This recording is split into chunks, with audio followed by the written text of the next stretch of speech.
this time Kongdoo with the lead 1-0 will start on blue side. Not wanting to have Keen get that last pick of Jace. Strong pick into the top side of the map. And I like addressing the top lane pool from the get-go. You're not giving away too much.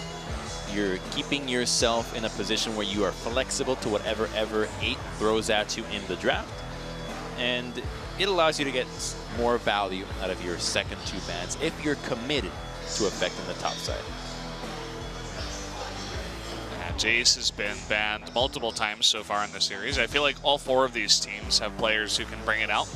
Well, remember, Malrang not just jungles Jax. He jungles Lee Sin, or rather Jace, and Lee Sin. And Lee Sin, yeah. So it's like a double flex pick. I know it's weird to imagine that you're banning out Jace jungle, but they did win and knock out Kongdoo with Jace jungle. Yeah. So there is value. Yeah, I mean, it's pretty easy bans on the side of Kongdoo because Malrang plays Jace, Septid plays Jace, and then Keen and Malrang both play Jax. When you're on the blue side, you have some more flexibility. You might as well just ban out what these guys like to play, especially when 2 players play both of these champions. What is going to be ban number 3 will be the Alistar taken away from Ella. This leaves a lot of danger on the bottom side of the map. You've got Kalista, Xayah, Rakan, and I expect Kalista ban. You're going to have to give away the Rakan, the Xayah, but giving away Kalista is just asking for trouble here. You don't want to deal with that pick. We've seen just how deadly it can be. Now Kongdoo have their first rotation. Last time it was the Kog'Maw and Galio, but Sol has played 18 games of Xayah and 7 of every other AD carry, so you might as well go with this one. You looks happy about it over the Rakan. Yeah. And why wouldn't you? You're basically a one-trick pony in challenges, but well, not really, but it's like Crown in the LCK when he was such a big-time Victor main. Yeah. It's a similar deal. You're letting this guy get his best champion. So they will take away the Rakan. The duo, the Lovers duo is split up again. I wonder who they'll be paired up with in the bottom lane. Thresh is available for the side of Kongdoo, I suppose, but may choose to go with something else to pair up with the Xayah. Tristana paired up with the Rakan once again. Xayah looks at Rakan and, really? You chose her over me, that tomboy? That's what she says. She'll at least have a masculine man on her side. Jarvan, the Prince of Demacia. And Thresh. So this is a super strong, deadly duo for roams and kills. This combination is incredibly powerful in closing the distance. Just think about how a regular Thresh gank operates. It's either by hook lantern or flash flay into hook. Against targets that don't have flash, you can combo it with a lantern. But if you're dealing with a target that doesn't have flash, you as Jarvan can legitimately commit to using your flag and drag to the lantern and then using your ultimate when you arrive at the scene of the crime. And that means that you're covering an entire screen with that distance. And it's something that even Tristana and Rakan are not going to be able to get away from. Taking a look at Kongdoo Monster Sol, his Xayah play. Gets right up in there right until he's about to die, then uses the Feather Storm. Flashing the wall, nice pulling the feathers. Back on the feathers. Yeah.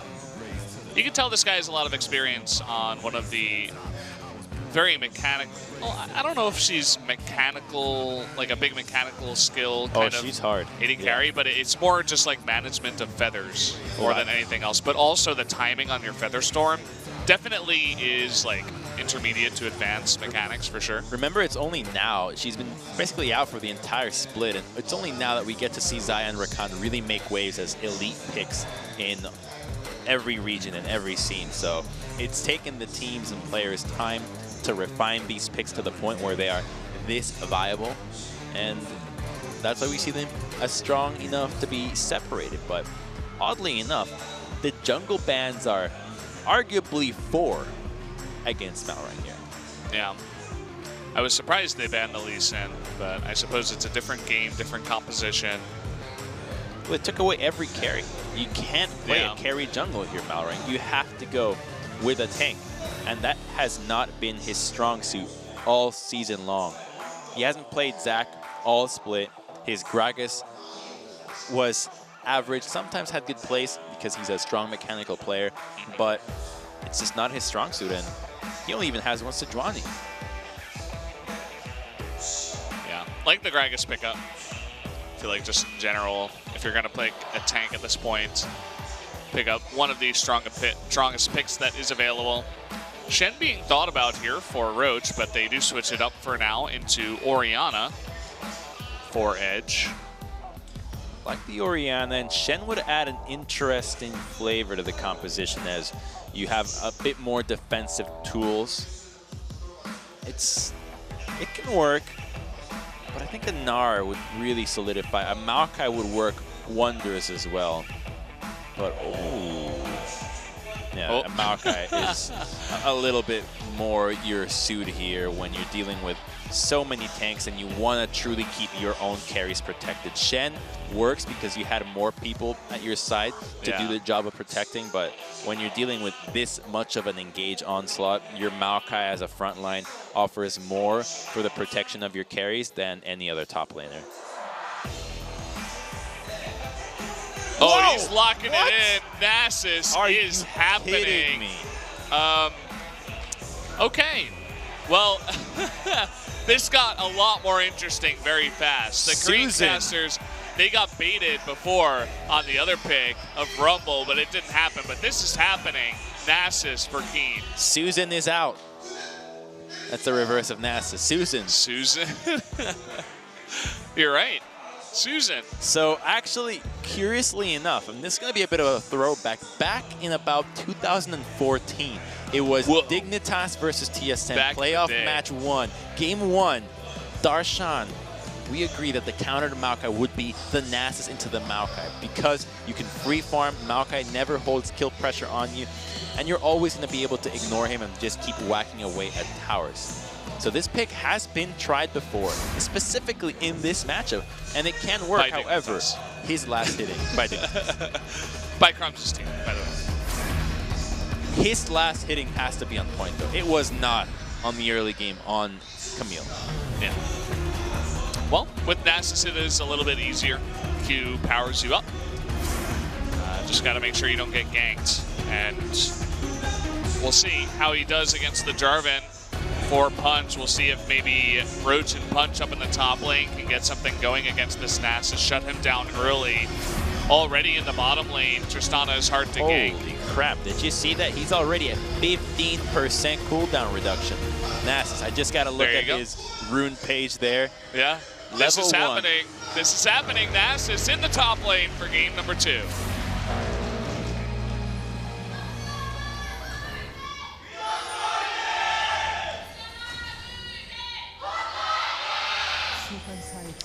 Here we go, guys. Your eyes are not deceiving you. And so there you go, 15%. What? Unbelievable. Wait, no, that's not cooldown. That's tenacity, is it? No, it's cooldown. Okay. Cooldown reduction. God. I need to learn Korean. Just as many Qs as possible. Build it up. Knock them down. That's a quote The cycle from of Vi. life and death. You know, I used to do a really good impersonation of that for Nasus, but then they changed the voice, so now I feel inadequate. That sucks. I haven't played Nasus in God knows how long. Nasus is the go-to pick when you get home from a night out. It's 4 in the morning. You're like, I can play League, trust me. You go and you play a normal. And is that the way you talk when you get all home? All you do is you AM? just last hit for days, and then you realize the game is over, and you're like, yeah, I did what I had to do. Oh, boy. Okay, taking away the flash from Secret, who, by the way, has gone with Ignite. Both of the supports has picked up Ignite. But going so early, or rather so late in that engage, means that Punch does finish his jungler route a little bit sooner. giving Jarvan a slight advantage when it comes to pathing and when it will come to either invading or going for ganks or counter ganks. So the early game will have to be slowed down by Malrang. They want to make sure that no continuation advantage is gained from Kongdoo's jungler getting the jump in the start. I can't wait to see what this Nasus can do.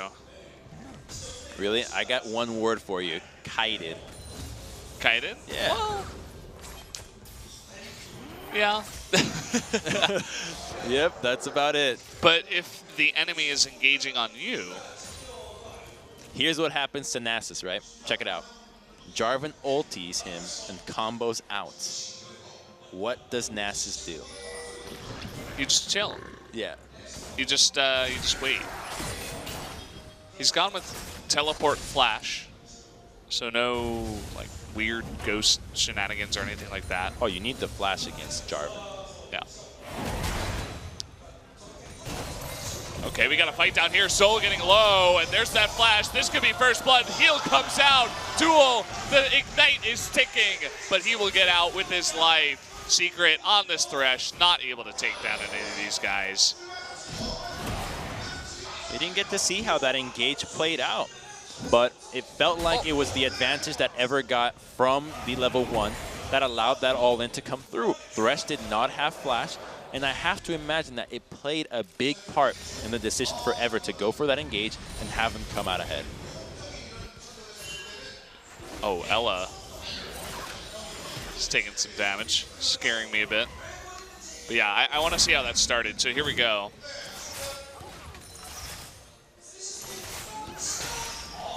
Oh, they have massive minion disadvantage here. Yeah, those minions will do you dirty. Also just, you know, Tristana wasn't able to get away from the grand entrance from Ella and... You mean Xayah? Xayah, yeah. And so when you're locked up for that long, with the amount of damage you allow Tristana to build up for E, it's like pretty ridiculous. Well, trying to get on top of Septed here, he blocks the charge, but Punch eats a couple of shots from the turret. Punch is so lucky, actually. Had that taunt been a little further in, he would have had to burn flash or die. Probably would have died, I say. That lasts for a long time. Malrang on a ward. Both of these guys just going to recall. Or not. All right, so I know that the camera likes to pan to Nasus, but realistically, nothing is going to happen in this lane. If Nasus gets his way, absolutely nothing will go in here besides him continuously queuing the minions. He just wants to farm, stack that siphoning strike. There's legitimately nothing else that this champion wants to do here. Going for a gank is likely to be a waste of time, especially pre-6. He needs way more damage built up to be able to stand up to the Maokai. But as he gets levels and he starts building up his itemization, things will look brighter and brighter for him as he is indeed an infinitely scaling champion. Yeah, he's sitting on 54 stacks so far. Well, you know, Thresh is also infinitely scaling, but nobody ever cares about him. I thought there was a limit eventually. No. Is there not? It's just infinite? Yeah, infinite souls. Same with Sion on his Soul Furnace. And Veigar. Keen having some trouble up there with his last hitting. Oh boy, Soul very close. Gets out of that one. So if we can imagine that top is going to be so passive, the only action we can expect out of mid lane will come out of the Gragas. But the Orianna, as she progresses in levels and starts getting tankier, will be harder to kill with this double tank lineup. So I think everything will always come down to the bottom lane once again. It's a matter of making sure that Thresh and Rakan can look for the engage, get the right vision control, and already Ever have the jump on that one with Malrang finding 3 wards on the red side of Kongdoo.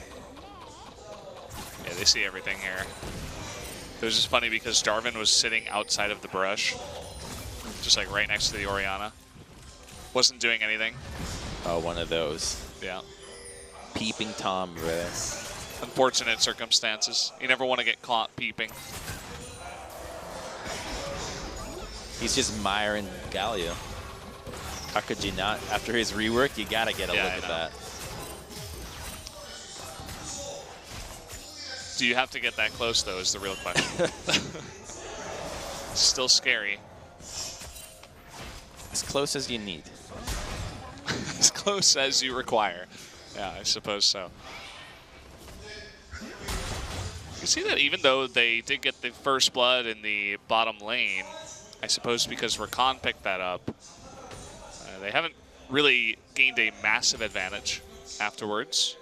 Soul and Secret just playing it very passively and keeping up in farm. Yep, just farming left, right, and center. Man, I got so excited about this Nasus, Yeah, but that's what I mean. Nasus is not an exciting champion. Well, it's exciting because it's Malrong has 0 damage. Just thought I'd point that out. This is just Farm Simulator 2017. You ever play those simulator games? No. I'd rather play something competitive. Really? I like thought League. Goat Simulator was pretty good. Goat Simulator? Yeah, you're like a satanic goat that just messes with the town. I thought you just like run around and like launch yourself at stuff. Yeah, pretty much. But you can fly, and I think you can unlock certain goating abilities. Goating abilities? Yeah, like different bahs. Really? Sounds pretty bad. I think it was designed to be like a play it in queue kind of game. Ah, okay. Was it like $5? Maybe. You tell me it's like $50. People paid for it. Yeah, it's like 7. Yeah. By the way, the Koreans were going crazy that Nasus built more cooldown reduction. Hold that phone! Punch is going to be knocked away, but he drags the lantern. Wow. Here's Duel. I don't think that's going to kill him. Nope. Pretty close, but nice roam up there by Secret and by Ella, too, to make it all happen. Hey, that's what we were mentioning in the pregame. The Jarvan-Thresh combination. He can flag and drag to the lantern and cover such a large distance, especially when Tristana helps him along. It felt like one of those speed run kind of attempts at breaking records in League of Legends custom games. See how far frame perfect maneuver. Exactly. But yeah, the Korean side was going crazy that Nasus built more cooldown reduction and that he teleported to lane. That's what you build on Nasus? They're like, oh, of course. It makes so much sense. It's Nasus. Well, if you want more sense on that one, he's going to be building a Trinity Force, most likely, and a Spirit Visage. Interesting. For boots, Swifties are a good choice here. Yeah. Swifties, yeah. No Merc Treads? Too many slows here. Well, this is the play. Gets knocked away, which is a nice move, but Punch makes it up for it, and Duel not able to make that work. Nice play by Secret. Good play overall from our Thresh. Saving the life of his jungler. One more auto would have done the trick onto the Jarvan. Yeah. Saving Prince Charming. It's the sequel to Save It Private Sounds Ryan. like an incredibly cheesy rom-com that Oh, yeah. absolutely has to star Jennifer Aniston. Oh, God. It's got to have that guy, too. Who's that Matthew guy? McConaughey. He could be in it, but also there's this guy that's in like everyone. Ethan Hawke. That guy. He's going to be in that one as well. Really? He does rom-coms now? Hey, he's been like in a lot of them. I thought he... Maybe I'm confusing it, but I thought that guy did action movies. Maybe I'm getting it wrong. I'm not 100% sure. I'm not the biggest connoisseur of rom-coms. Okay, is that 216 as... When he hits 400 is when we're going to start to consider him a real threat.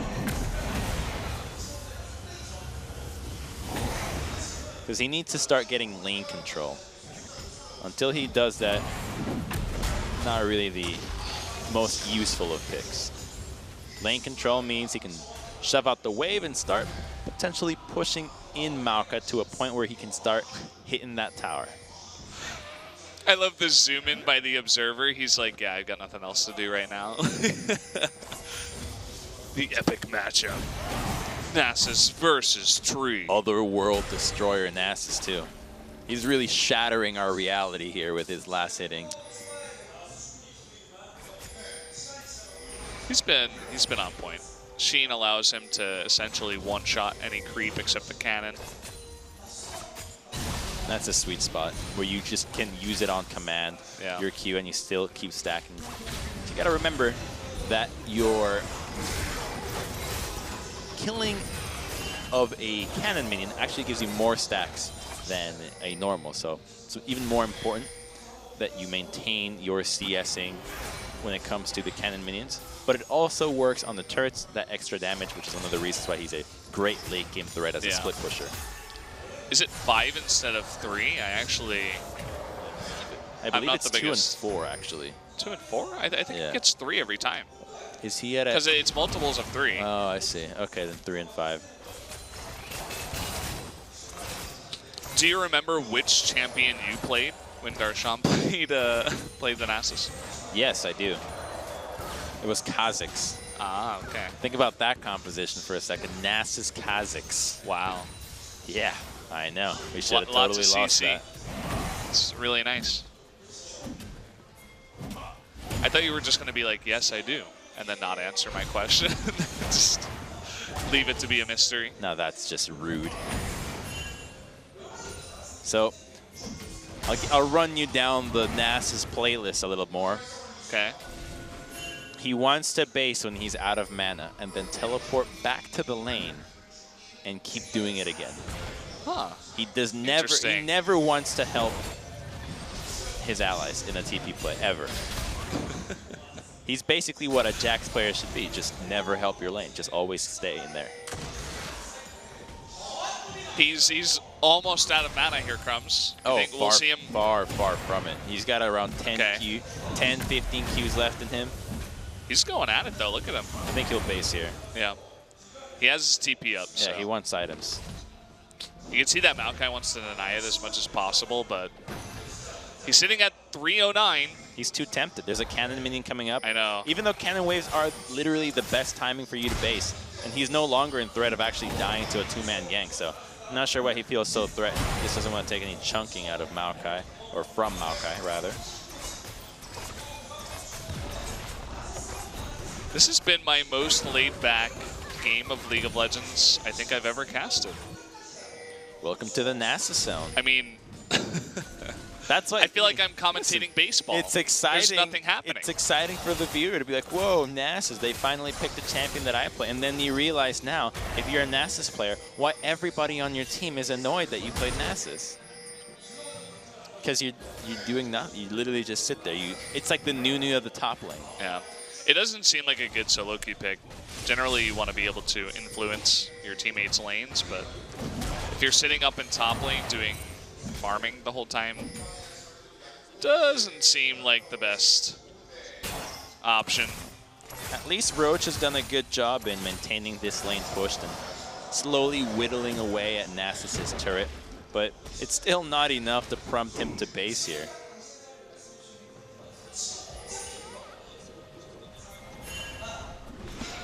Ever8's in the lead with their first blood they picked up.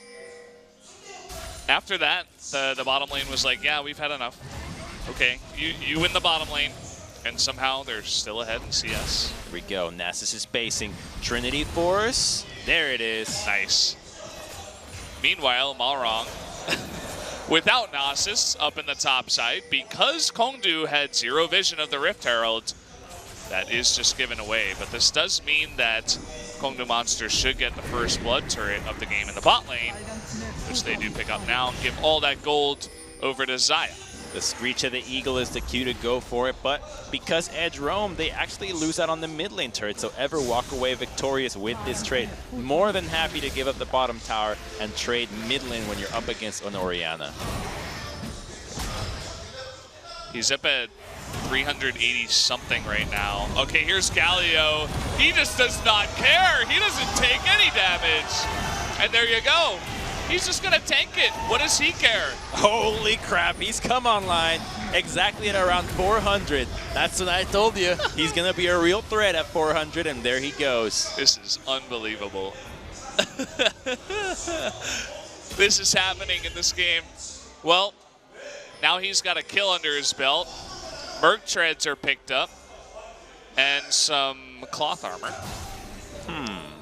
Okay. Now, depending on what your style of Nasus play is, the cloth armor could very well be...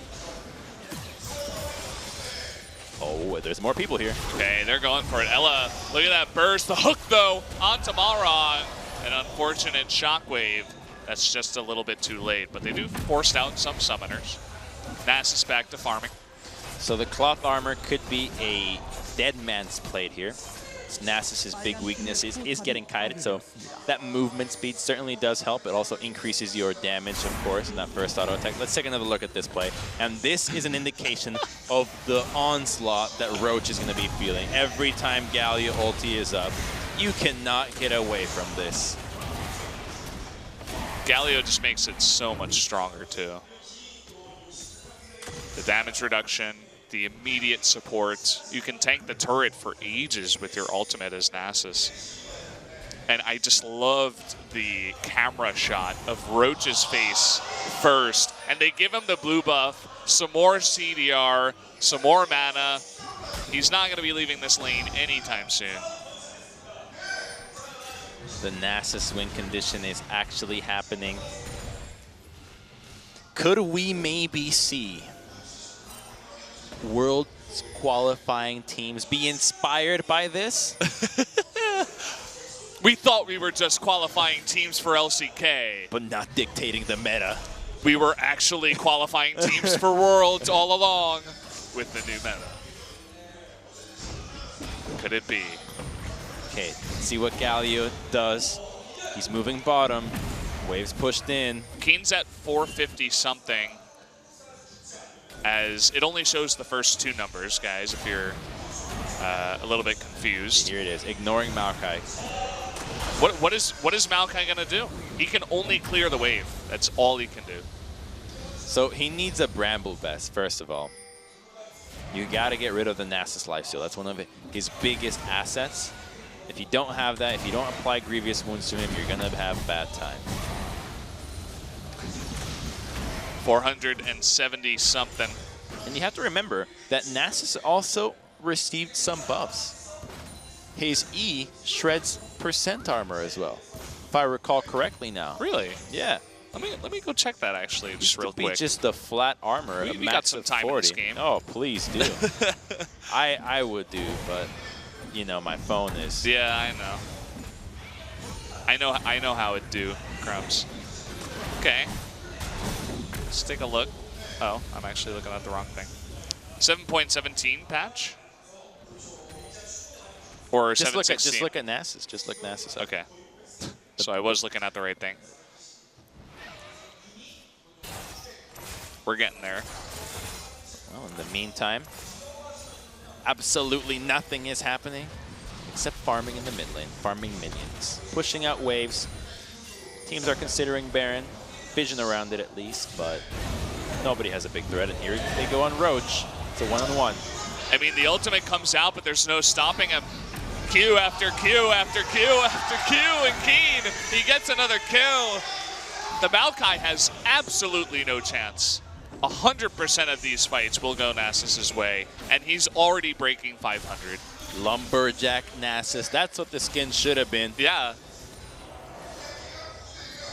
Armor reduction on his E, it's 15, 20, 25, 30, 35 based on the levels of when you level it. So 35 of target's armor, 35% of your target's armor when the E hits you. Exactly. So it used to be a flat amount. Now it's 35%. Yeah, now it's a percent. So a huge buff there. Oh, hello. Punch, he's going to start this fight. But look at this. Malrong is going to be jumped upon. Can they actually take anyone out here? Septed TP'd in. Nasus didn't TP in. He was thinking about it. He was back at home buying. Kongdoo find an opening to chip down this tier 1 turret and keep the gold at least within 2,000. Got to remember that Nasus looks good now, but how will he look when it comes to a team fight? That's what we're worried about if you're on Kongdoo's side. And now Baron gets started. Malrang's not in position to go for a steal here. That he is not, but here comes Nasus, big boy, doggy, coming in the backside. Can he actually take anyone out? There's that armor shred, and he decides against it. Seems he's not that tanky just yet. And as you were talking about the kiting, he couldn't even get close. Just too much there. Remember, you've got Flay to deal with. You've got Xayah and her feathers, Orianna and pretty much her basic combo all the time, and then Jarvan with Malka. But wait a minute, they're going to turn on it again. You've got Nasus. You can't do this. Kongdoo needs to go back. Yep. Here they come. They got vision on it. Seeker trying to get a more permanent ward in here. The ball pushing forward, taking their time. Septed with the flash forward and the big engage, but immediately Ella is going to be taken out. Can they actually take down Punch here? He's getting low. Nasus, he's not being kited just yet, but there's no support. Duel and Malrang in the back are not doing anything. There's that chunk, but he's still being kited. There's Galio coming in finally.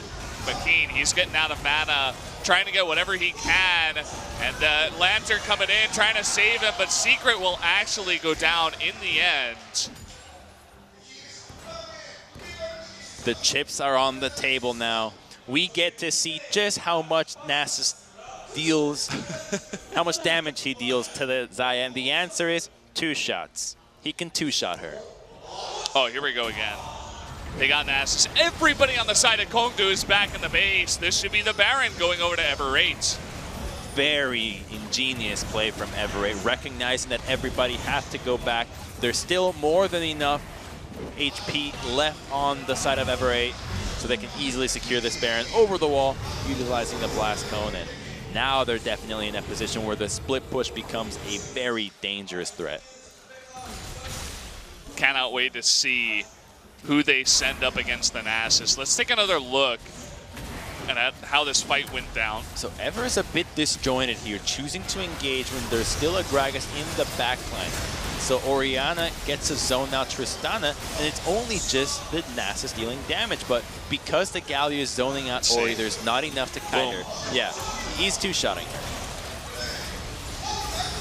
We got a fight in real time. It looks like Septed is being Galio, not actually taking any damage against 5. Oh, that Shockwave duel, able to flash out of the way of that one. Here comes Septed though, and Nasus from the top side. They're beginning to kite him. Roach is gonna be knocked up here. He's all alone, and down he will go. Eventually, this tree is chopped down. There's only 3 minions left on this wave, but with the next one coming in, Ever will be able to secure this tier 1, or rather tier 2. They're not even waiting for it. They don't care. We do need a Lumberjack Nasus skin. I think we need that after this game.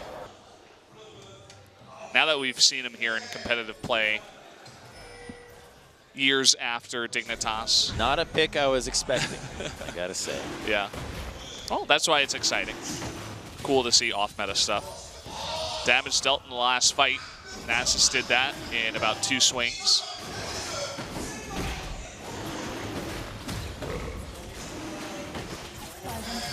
They still have yet to crack the base, and it's only twice that we saw the Nasus into Malka and what they can do with Galio when you combine those two together, but that's still a very viable win condition for Ever8. No matter how the team fights go, they can always resort to just a split push. That deals about, let's see, it was like 150 plus 168. So you're dealing like 300 and something with the 570. Yeah. You're looking at about 950 on each auto attack from Nasus. With the and when you Trinity have the proc, yeah, it would make sense why those 2 autos would be 12,400 at about 1,200 each. There you go. I love refining my math on stream. It's pretty nice. He's getting up there. He's about to break 600. There it is. He has officially broken 600. Everybody buy some Nasus stock right now while you have a chance. This is going up, up, up.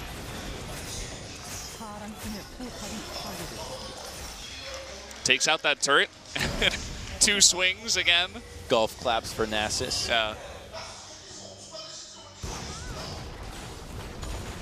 Okay, well, with the Baron buff still available, and 2 members going after Keen, who doesn't even want to fight. I mean, they can't 2-man him. Yeah. Nice hook, bro. It's not going to do anything. Not at this point in the game. Pushing in 7,000 gold ahead right now is Ever8. Here comes Nasus. Let the ignoring begin. Like a 13-year-old teenage son. Will not listen to a thing you say. Don't touch that. I'm going to touch it. It's like going on the museum field. This gank is not going to pay off. He just slows Edge, and Edge like cries for his daddy. And apparently his daddy is Nasus in this game. Well, guys, that is going to be the inhibitor going down in the bottom lane. And Ever8 wants to rotate up towards the top side. This is certainly going to make pick ban interesting for Game 3, I'd have to say. I would not be surprised to see Nasus banned. Absolutely, and I'm not so sure about the Nasus ban, but no more blind Maokais is what I would imagine. You can't do this versus many other champions. Yeah, that's true. I think that Joe maintains kill pressure on you. Trundle can do the same. Gnar, there's plenty of other champions that have a much harder time, but Nasus struggles a lot more against. And so I think Maokai is really the only one that he can get away with this, although it would be thrilling to see how he fares against other picks. I'm going to take a look at the replay here, see how Soul gets hit. Nice engaged by Malrong. Just the follow-up. Lets him go down. Tries to be cute here. But boom. There you go. So, Kongdoo Monster hanging on right now. They are 9,000 gold behind. Still no answer for the Nasus, really, outside of kiting. But I feel like it's become more than just the Nasus pick at this point. It's gone too far now. 2 inhibitors. All they need to do is group up for the final one, wait for the waves to crash. Wait for the inevitable tide to wash away Kongdoo from Game 2.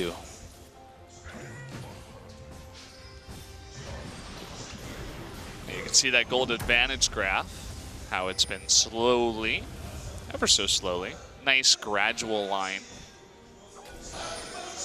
down towards Ever8's side. And here we go, Septid moving forward. Here's Keen in the front, taking a ton of damage actually, but there's that Galio moving in with the damage reduction. Still not as tanky as we would imagine, but there's that hit, the double Q onto Edge, makes him disappear. Who will be his next target? Looks like he'll be his own as he gets taken out, but that will mean that Kongdoo, in the end, cannot stop the advance that comes in. Soul, along with Punch, doesn't look like they'll be able to do it. Septid in the front is tanky enough. And he's going to try, though. He's moving in. He is going to be knocked up, though. Duel is incredibly safe. Going to move in, pick up another kill. And that will be the kill on the Nexus in Game 2, going over to Ever8. And it all came at the hands of the pressure from Keen on the Nasus. The rest of the team worked wonders around it, but this was the disparity that we thought would happen at the beginning of the game. Keen being able to play top lane carries, whereas Roach would likely have been delegated to tanks. And it paid off more than we could have ever hoped for. Normally we would have expected the Camille, the Jax, the Jace, but I guess they saw it coming as a ban.